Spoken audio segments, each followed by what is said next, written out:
Penjaga kos diplomat Arya Daru tiba-tiba menghilang setelah diminta beri keterangan.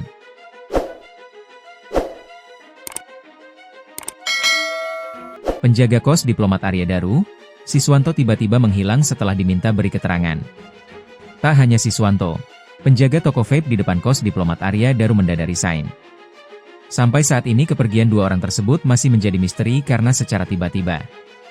Sama halnya dengan penyebab kematian diplomat Arya Daru yang belum juga terungkap hingga kini. Sebab kematian Arya Daru janggal karena kepalanya dilakban.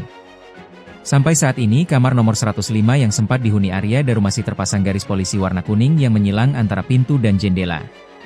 Di depan kamar tampak papan peringatan lantai basah, ember hitam, dan sebotol air mineral. Kondisi kos tampak sepi bak tak berpenghuni. Berikut fakta terbaru dari pernyataan Satpam di sekitar lokasi kejadian. Satpam mengatakan situasi di dekat lokasi kejadian sudah kembali stabil, namun masih terasa mencekam. "Iya, polisi sering saya lihat, beberapa hari lalu malah mereka rame banget nongkrong dekat pos Satpam saya," ucapnya. Kendati begitu, kos yang berada di kawasan Menteng, Jakarta Pusat itu kini sepi karena ditinggal penghuninya. Satpam tersebut menjelaskan bahwa para penghuni kamar kos dilaporkan enggan kembali. Penghuni lain masih pada nginep di rumah saudara, kata Satpam yang berjaga di sekitar lokasi, Rabu, 16 Juli 2025. Tak hanya penghuni kos, Siswanto yang merupakan penjaga kos pun sudah tak terlihat berada di tempat kejadian perkara, TKP. "Sudah sepi aja. Penjaga kos enggak kelihatan," ujarnya lagi.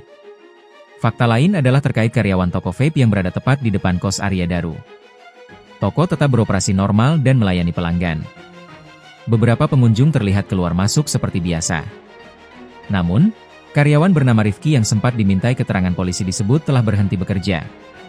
Katanya si habis dipanggil ke kantor pusat tadi di jam 13.00 WIB, terus langsung berhenti. "Saya juga baru dengar tadi dari teman kalau dia resign hari ini," kata Dani, pegawai pengganti di toko vape. Toko vape itu menempati dua ruangan yang terhubung langsung dengan area kos. Selain 4 fakta tersebut, terungkap pula fakta lain dalam kasus kematian Arya Daru. 4 fakta baru ini terungkap dari hasil rekaman video yang dibuat pria berkacamata yang diduga tetangga kos Arya Daru. Penjaga kos pegang kartu utama. Dalam rekaman close up yang ditayangkan dalam program Primetime News Metro TV, Kamis, 17 Juli 2025, terungkap Siswanto memegang kartu utama elektronik kamar Arya Daru. Dengan kartu utama ini, Siswanto mencoba berkali-kali membuka pintu kamar Daru. Ia beberapa kali menempelkan karu, namun upayanya tak membuahkan hasil. Terlihat Siswanto juga berupaya untuk mengetuk pintu kamar, namun tidak ada sahutan dari dalam.